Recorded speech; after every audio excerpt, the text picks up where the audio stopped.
cómo controlar la ansiedad, el estrés de nuestros chamos. Vamos a ver si Fernando Pereira, fundador de SECODAP, de Centros Comunitarios de Aprendizaje, se conecta con nosotros rápidamente.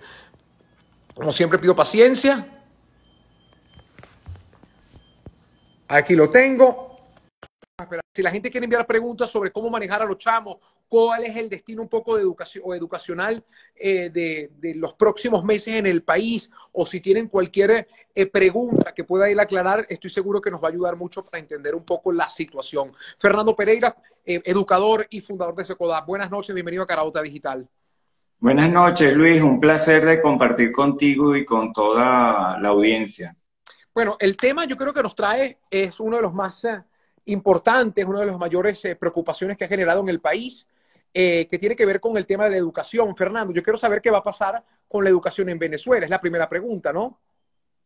Mira, Luis, estás haciendo una pregunta bien compleja porque entendemos que volver a clases presencialmente no es una opción en los próximos meses. Entendemos los países están tomando medidas similares y ahorita la prioridad es tener a buen resguardo a nuestros muchachos. Ahora, también es cierto que esta situación ya...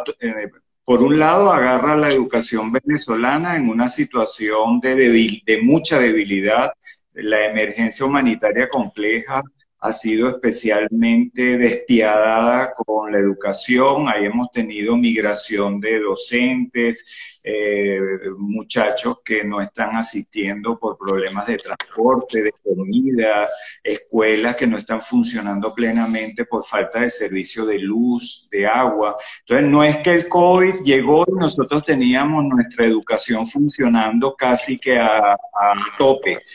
Ya con esas limitaciones que veníamos, ahora tenemos esta situación sobrevenida y, Luis, indudablemente no estamos preparados para una educación a distancia. O sea, hay que partir de allí, una educación no presencial. Ni nuestros docentes están preparados, porque los que somos docentes hemos sido preparados para atender presencialmente en aula a los muchachos, ni tecnológicamente, pues sabemos todas las limitaciones que tenemos para la conexión. Nuestra banda ancha es de las más deficientes que tenemos, por solo mencionar en nuestra región. El Observatorio Venezolano de Servicios Públicos habla de un 40% de familias con acceso, y sin hablar de la calidad. Por lo tanto, ahí se reduce el margen de la educación, pues a través los que tienen conexión, que no es nada más que te manden un email con un bojote de tarea, haga la tarea como sea, sino que evidentemente requiere un proceso de ida y vuelta. Pero es ese pequeño porcentaje de la población, y eso, Luis, nos lleva a que el propio Ministerio de Educación ha afirmado que entonces la mayoría de la gente en este mes que tenemos de cuarentena de familias se han conectado más bien es vía, han visto es la televisión, radio, televisión, es el mecanismo, la plataforma a través de la cual se pueden los muchachos informar. Con ese, por ejemplo, esa anécdota que tú mencionas de hoy, de esa maestra, esa profesora, pues que con ese gazapo que nos llena pues de vergüenza a los que somos educadores. Entonces también eso nos está indicando que no se está preparado, o sea, a pesar de tener la plataforma que se debería utilizar más en los próximos meses, dado que, como decía antes, muchas familias es la única opción que tienen de recibir información. Tampoco es simplemente parar a una persona ahí que se ponga a hablar durante minutos. Tú eres un hombre que sabe de televisión y, bueno, televisión no es nada más ponerse ahí a echar cuentos, sino que a los muchachos tienes que ofrecerles recursos didácticos, atractivos, imágenes, videos, sonidos, que a ellos realmente los motiven a aprender y no que los fastidien y los ahuyenten. O sea, es una tortura que te pongan ahí sentado horas y horas escuchando a una persona hablando. Quiero hablar un poco sobre el escenario ideal. Y el escenario ideal bajo esta situación que estamos viviendo, Fernando, porque bien es cierto y recalco, impulso un poco tus estadísticas, el 60% de los hogares no cuenta con Internet, pero también hay una estadística muy drástica o más compleja aún. Muchos sectores del país sufren temas de electricidad.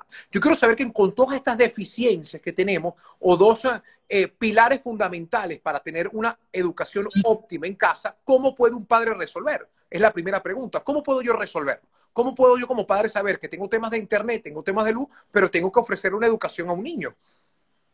Sí, Luis, está planteando un tema complejo porque incluso tenemos regiones del país que no tienen señal de televisión abierta, que el Además, satélite que se extravió ha dejado a buena parte ciertas regiones que no tienen señal de telecomunicaciones, o sea, ni radio ni televisión. Entonces nos pone todavía, vamos como complejizando en esos diferentes países con diferentes realidades que estamos viviendo, ¿no? Ahora, ¿qué puedo hacer yo? Muy interesante lo que nosotros desde SECODAP le hemos venido planteando a las familias, que puedas hacer lo que está a tu alcance con tus muchachos. Si te está llegando información, bien sea por que cuentas con conexión, o bien porque a través de un teléfono o por mensajitos te hicieron llegar mensajes. Incluso sabemos en algunas comunidades que la mamá se está acercando a la escuela y en una cartelera han puesto una información, o alguien te ha llevado una guía. Por la vía que sea, aprovecha esa información. Sabemos, por ejemplo, de la gente de Fe y Alegría, que está elaborando material y haciéndoselo llegar por diferentes vías a sus familias, donde hay radio Fe y Alegría. Entonces, si tienes por cualquiera de los canales, perfecto, utilízalo, pon a tus muchachos a hacer las actividades. Un par de horas, Luis, en la mañana para preescolar y primaria, suficiente, bien aprovechados. No eso de que a las 7 de la mañana ya queremos que el muchacho esté como en un día ordinario de clases en la escuela hasta las 12 con 15 minutos de recreo. O sea, eso no es ni conveniente, no hay mente humana, ni siquiera de adultos, que soporte, porque estamos en unas condiciones especiales que nos tienen a todos afectados. O sea, no estamos en tiempos ordinarios. El muchacho no está en la escuela con sus panas, con sus pares, con la maestra, con el estímulo del recreo, lo tenemos en la casa. Por lo tanto, organizaciones de docentes han planteado un par de horas bien aprovechados. Perfecto. Muchachos de bachillerato, adolescentes, pueden ser hasta 3 horas que se puedan distribuir, pero tampoco la idea de que vamos a tener a los muchachos amarrados de la silla todo el día haciendo y haciendo cosas, porque tampoco de esa forma van a aprender. Ahora, si no nos está llegando la información, pues hay gente que se está conectando y la vía que tiene es la televisión, el programa que el Ministerio de Educación está reproduciendo. Esa es una alternativa para mucha gente en el interior del país que no tienen otras señales. Hay canales, los que tienen cable, hay canales, por ejemplo, de DirecTV, hay algunas plataformas que están ofreciendo canales educativos, y si tienes conexión también, Guau, por ejemplo, es un portal venezolano para maestros venezolanos que está ofreciendo programas, guías, lecturas, tareas, ejercicios adaptados al programa de educación venezolano. Entonces, echar mano de lo que uno tenga a su alcance. Y si no tenemos, igual nosotros en SECODA ayer hicimos un comunicado un poco a la familia, que no se entre en desesperación de transmitirle al muchacho de que está perdiendo el tiempo, de que no va a servir para nada, de que están quedándose atrás. No, señor. Este es un momento educable para que con nuestros niños, con los recursos que tenemos, si no están ahora en clases, lo cierto es que el aprendizaje no está de cuarentena. En casa estamos aprendiendo muchas cosas sobre salud, prevención, medio ambiente, biología, formación ciudadana, cuidado del otro, de la relación con las otras personas, con los abuelitos, con los adultos mayores, leer. Ojalá, si tenemos en casa un cuento, libros, revistas o que algún vecino nos pueda prestar respetando los protocolos de seguridad, que nuestros niños a través de leer pueden abrir toda la ventana de la imaginación, de escribir, de llevar un Estimulársela. diario. Entonces, el aprendizaje no está nada más en lo que nos manden de los ejercicios de la escuela, sino que también en casa estamos con la reflexión de lo que estamos aprendiendo en estos días. Nuestros muchachos están aprendiendo muchas cosas que seguramente cuando sean padres y abuelos se las van a contar y van a muchas cosas significativas de estos días. Sí, estamos en la era de la información, pero también estamos en la era de la preocupación.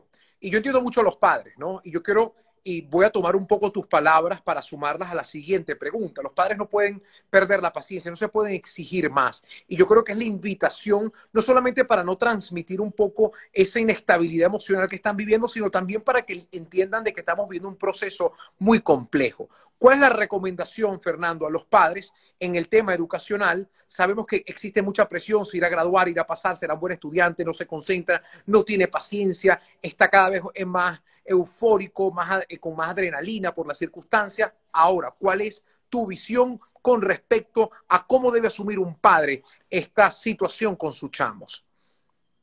Entendemos, como lo dices, que no es fácil, que es una situación inédita que nos está tocando vivir a todos y a todos nos impacta.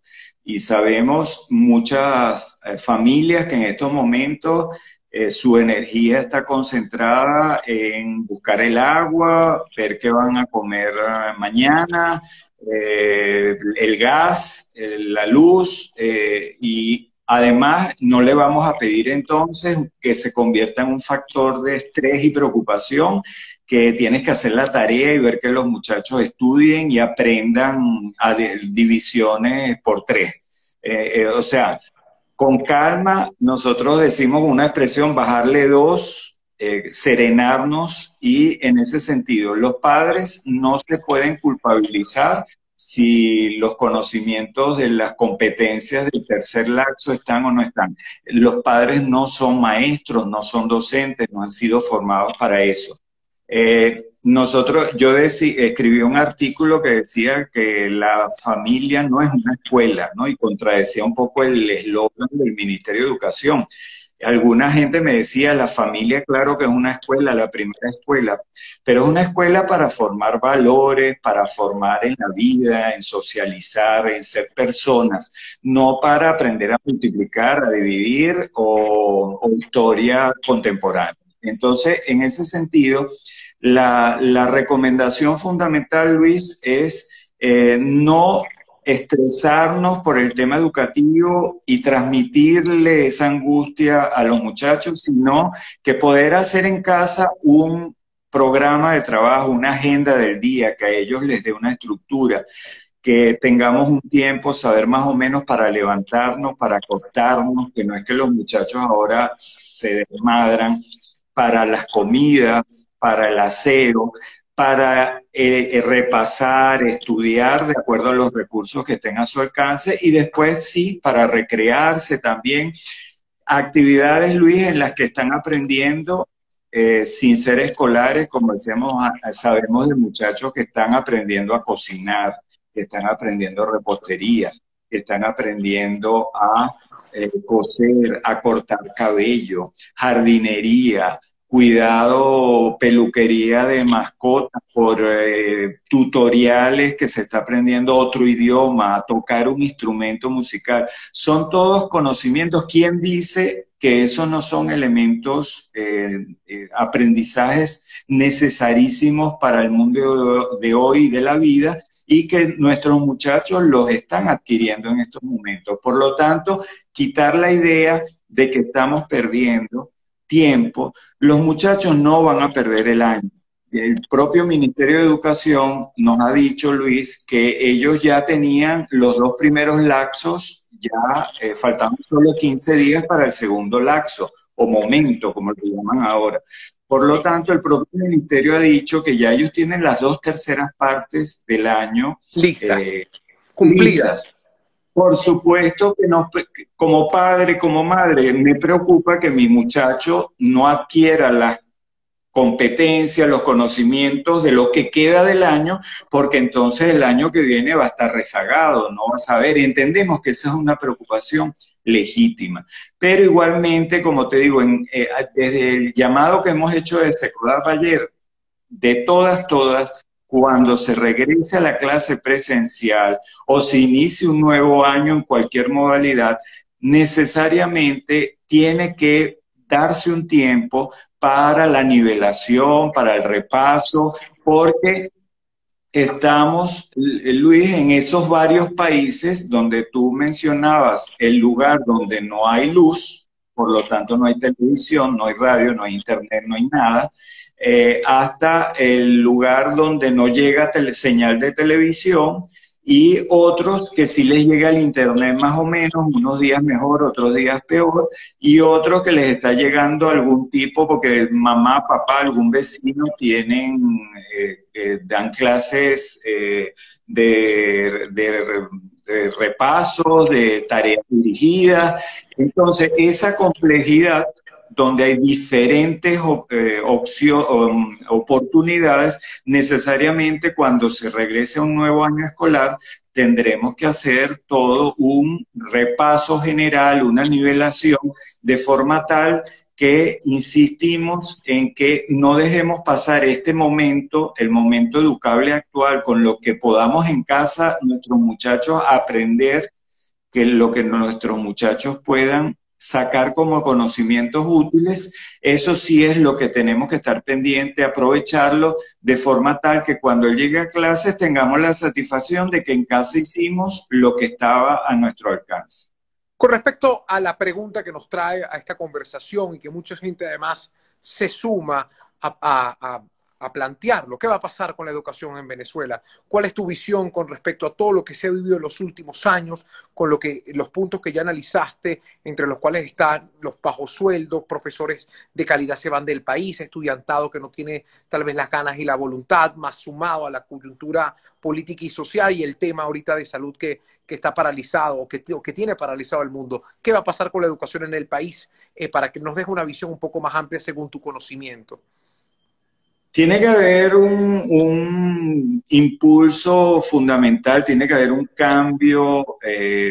Como sociedad tenemos que el tema educativo ponerlo en otro nivel. Un bono de 4.750 bolívares de Semana Santa, Luis, es la Es una bofetada, burla, es una es burla. una burla. Es justamente entender en la práctica la importancia y la relevancia que le estamos dando a la educación. Por un lado, les estamos diciendo a los docentes que ellos son en estos momentos protagonistas fundamentales de que el año escolar pueda desarrollarse con esta nueva modalidad y le pagas esa asignación que es una burla. Además, porque acabas de dar un bono por el carnet de la patria a personas, a cualquier persona que no digo que no lo necesite, pero que está en su casa sentada, pues viendo la televisión, y no se lo estás dando a un docente que está Formando al esforzándose, país, formando el futuro. formando el futuro, utilizando, como nos han llegado docentes que están utilizando sus datos de su teléfono, de telefonía privada, para enviarle las guías a las familias de sus estudiantes, y esa persona que debería tener, ese profesional, una compensación real, no la está teniendo. Por lo tanto, Luis, hablar de educación a distancia, los adolescentes que participan en Secodap, en estos días, muy irónicamente, nos han estado planteando, es decir, si ustedes, los adultos, durante todo el año, y tienen años, satanizando las tecnologías, castigando a los estudiantes que lleven una tablet o que saquen un teléfono o que dicen que van a hacer un trabajo con un teléfono inteligente. Ustedes han estado toda la vida sacando las tecnologías de la escuela y ahora de la noche a la mañana nos dicen que tenemos que utilizar Classroom, que tenemos que utilizar plataformas de aulas digitales, que tenemos las funciones del teléfono, que tenemos que conocerlas. Ni se diga de los docentes, o sea, los docentes tenemos que ser alfabetizados digitalmente y eso es uno de los retos que tenemos para los próximos años. Tenemos que entrar a la educación del siglo XXI. Todavía estamos en la educación del siglo XX, retrocediendo en muchos aspectos al siglo XIX, y tiene que venir una emergencia a decirnos que estamos rezagados. Entonces los muchachos nos decían, ¿será que cuando eventualmente ya se pase esta emergencia y volvamos a las clases, entonces se olvidó ya lo digital? Ya otra vez ustedes se van a olvidar de los teléfonos, las tablets, y nos van a decir que nada más nos educamos con los cuadernos y los libros. Esa es una respuesta que ciertamente todos nos tenemos, una pregunta que todos nos tenemos que hacer. Quiero hablar un poco sobre las tecnologías, las nuevas tecnologías que se ha vuelto la alternativa de muchos para poder continuar no solamente con su trabajo, en el caso de los docentes, los profesionales del país, sino también una herramienta para los jóvenes para poder tener ese acceso a la educación. ¿Cuáles son esas recomendaciones idóneas? ¿Cuáles son esas recomendaciones puntuales que puedan servirle a un padre, sabiendo que, bueno, el entretenimiento lo tienen a mano también? Me hablabas un poco sobre ciertas rutinas que hay que generarse con los chamos, pero ¿cómo me puedo concentrar o qué habilidades me puede dar, por ejemplo, un aparato tecnológico, una alternativa tecnológica? Muy, muy interesante, porque siempre los padres, uno de los elementos fundamentales es que no tenemos tiempo. En la dinámica del mundo moderno que hemos llevado, pues carecemos del tiempo, y siempre los padres nos dicen en los talleres, conversatorios, no tenemos el tiempo. Bueno, ahora tenemos el tiempo. Nos han dado por las circunstancias de la vida. Estamos todos parados en el hombrillo, aprovechemos ese tiempo. Con tu hijo, con tu hija, en estos momentos sería muy interesante ver con ellos qué es lo que juegan, si están conectados, a qué se conectan, ¿no? Que te digan por qué les gusta tanto, que te muestren, a ver cuáles son esas páginas a las que ellos entran, cuáles son los youtubers. De repente nosotros ni siquiera a veces sabemos qué es eso, no sabemos de qué nos están hablando, pero pregúntale a tu hijo, adolescente o niño, un youtuber, y él sí va a saber explicarte qué es. Dile cuáles son, escúchalo, búscalo, métete, para que sepas de qué hablan en esos videos que ven tus hijos, por qué les atraen tanto, qué lenguaje utilizan, ¿no? De qué hablan y por qué tu hijo o tu hija está tan motivado por esa información y a veces no quiere ir al colegio, le fastidia lo que dice la maestra, ¿no? Entonces, como padres o madres en estos momentos tenemos que trabajar la ciudadanía digital con nuestros muchachos, entender que hay derechos y hay deberes también en el mundo del internet, de las redes sociales, que hay herramientas muy valiosas que lo estamos comprobando en estos días con las clases. Para hacer, los adultos estamos viendo que estamos haciendo reuniones por Zoom, por Skype, sí, por una cantidad de plataformas que ni sabíamos que existían. Les estamos sacando el provecho.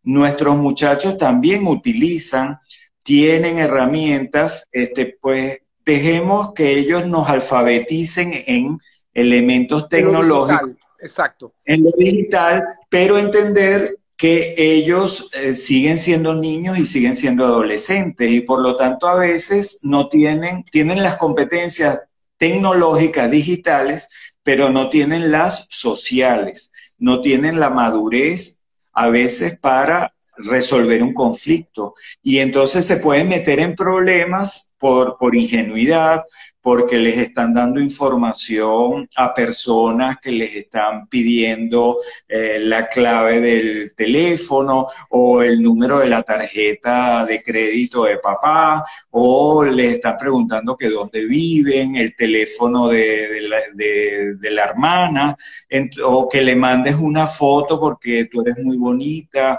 y él cree que te puede conseguir un trabajo de modelo. O sea, todo ese tipo de situaciones también están presentes en las redes y tenemos que a nuestros hijos acompañarlos en ese proceso de formación ciudadana para que también no sean víctimas de los depredadores que también están presentes, así como están en el mundo físico.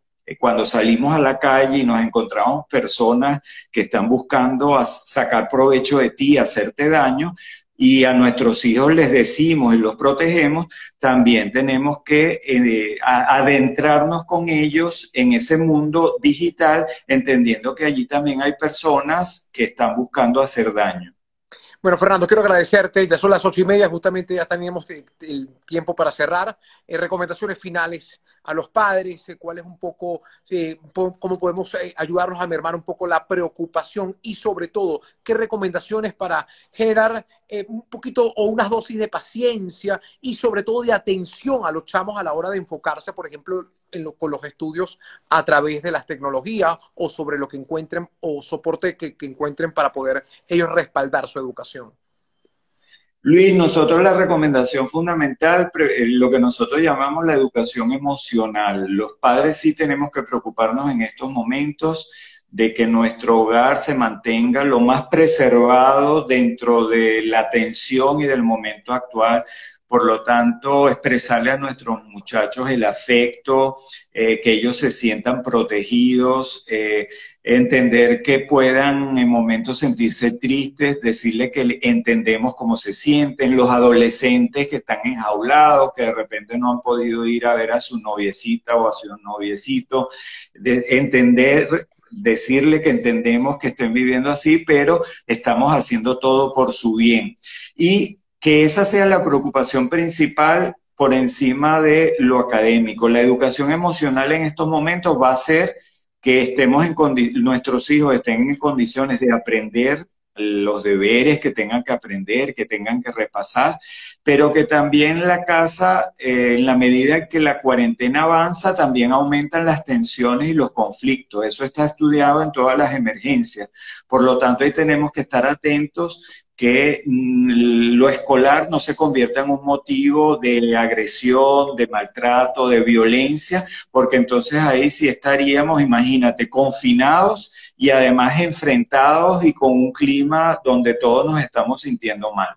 Justamente el tema de los adolescentes, los padres que tienen adolescentes, una edad que resulta muy compleja, muy difícil, viviendo en un espacio, no poder salir, no tener opciones de recreación. ¿Qué se le puede decir a los padres para manejar ese ímpetu, ese espíritu rebelde de un adolescente? Bueno, hay tener mucha paciencia, como decías antes, hablar con ellos, comunicarnos. Por supuesto que en momentos tenemos que establecer límites, no podemos negociar su integridad física, su salud. Entonces eso no es negociable. Como padres tenemos la obligación de preservarlo.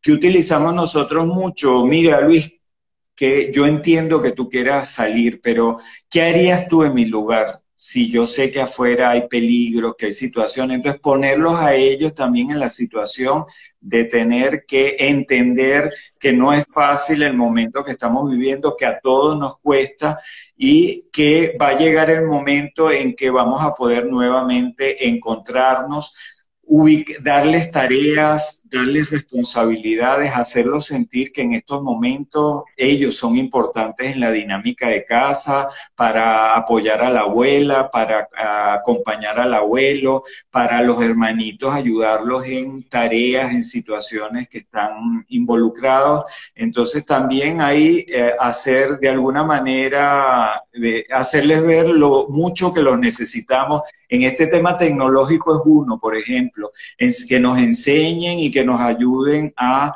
poder digitalmente nosotros conocer cosas que antes no hemos podido aprender. Fernando, agradecido por el tiempo, por tu expertise y sobre todo por compartir de manera humana, cercana, esas recomendaciones ante una de las preocupaciones más grandes que tienen los padres venezolanos. ¿Qué va a pasar con la educación de sus hijos? Esperemos que le hayamos por lo menos dado un poquito de luz. Lo importante es que tengan la paciencia para irse poco a poco adaptando estos cambios y sobre todo tener paciencia para poder ejecutarlos. Gracias, Fernando, nuevamente por el tiempo. Un abrazo, Luis. A ti. Bueno, gente, gracias por acompañarnos una noche más. Mañana seguimos con parte de nuestras entrevistas que ustedes solicitan. Como siempre, queremos hacerlos partícipes a ustedes. Si tienen alguna recomendación, alguna personalidad que quieran que nosotros podamos conversar. Esto es una conversación más que una entrevista. Que ustedes se sientan también parte para poderles sentir que estamos en confianza y que a veces esos temas de interés nos preocupan y que tenemos que buscar más bien aliados para poder sobrellevar esta crisis que a todos nos está afectando. Gracias a ustedes nuevamente por su conexión. Les habló Luis Olavarrieta. Les reitero, tengo mi cuenta, @olavarrietaluis, @Caraota Digital, para todos ustedes que quieran proponernos cualquier asunto y poderlo debatir como lo hicimos esta noche. Tengan ustedes feliz noche para todos.